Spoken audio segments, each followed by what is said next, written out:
all about it, Doc.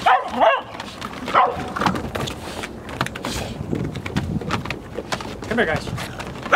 Come here. Sit. Sit. Sit. Okay. No. Sit. You're two rambunctious now.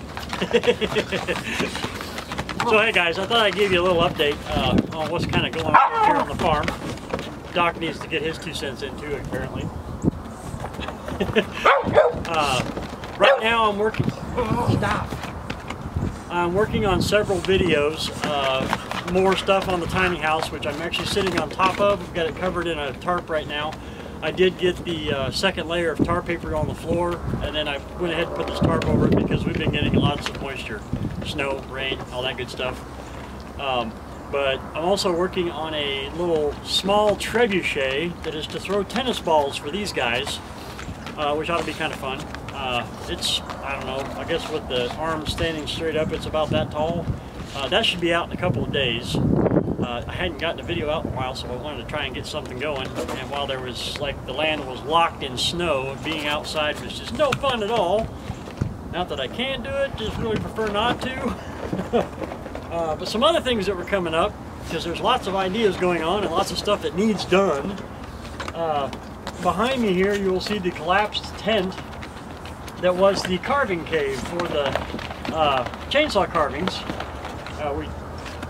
Tracy aptly named it the carving cave, and I kind of stuck with that. But anyway, the snow crushed it.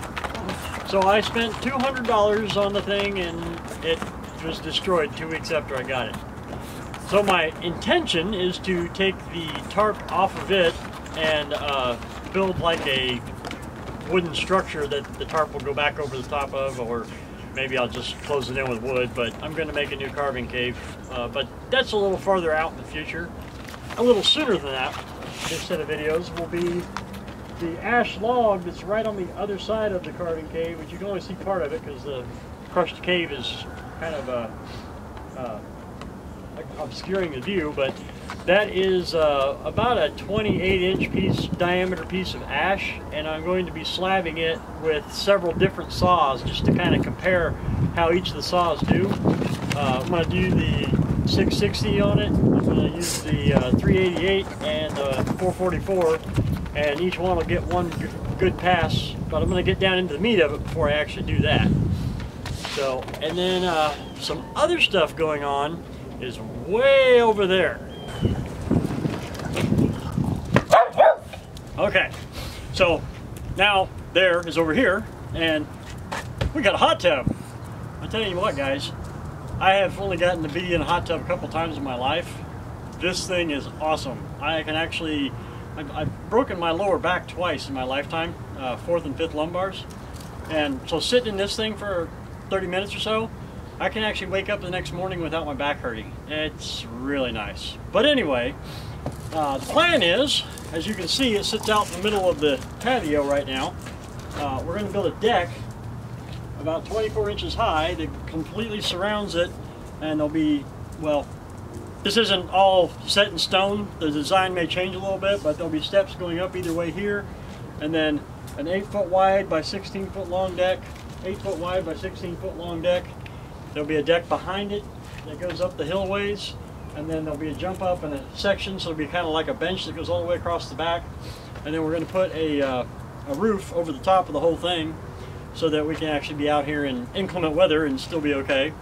But yeah, this is going to be a fun one. But the building of the deck is going to be a set of videos as we go through that process. And then last but not least, another video that will be sooner than these other ones, and it's back to chainsaws, is way down there. And so down here, where you see that tree, that's going to be a video pretty soon because I'm supposed to take it down. Reason being, the fence along there comes out, that tree there, the one that's folded over, comes out. You probably couldn't hear that because I was facing away from the camera. So the fence and that other tree there come out also, but I'm going to take that down with the 444 just to see how it does. So be waiting for that one. But eventually, that fence comes out and this all gets dug out, and we're putting in a pond right here. I'm standing on the upper shoreline of this side. And so it's going to go probably about halfway into that field back there. Will be 14 to 16 feet deep at the deepest part. So that would be a pretty fun one. I'm hoping to actually pull it off with a tractor. I don't know if I can dig pond with a tractor or not, but I can give it a shot. But it's going to be a while before we actually get the tractor, so I mean, it may be a year, maybe a year and a half, 2 years before we actually have the tractor and I get to do this, but that is something that's coming up on the channel. This is an ongoing, like, I can't really say homesteading because this is like a well-founded situation. We have giant solar panels that actually run the farm. There's 104 solar panels up there. No storage, but we feed back into the grid that we produce that much power. So we're actually trying to live as green as we can at the same time, you know, be self-sufficient and get all the things that we want late in life, like a pond. So anyway, if you haven't subscribed yet, do so, because a lot of these projects I think a lot of people will be interested in, and that might mean you. But yeah. And if you ever feel like coming to visit, you can find us. We have a campground that we actually rent out space on Airbnb. It's called Avalon Acres Urban Campground. Look it up in Kansas City, Missouri. What the heck? Why not give it a plug? All right, guys. Thanks for watching. We'll see you next time.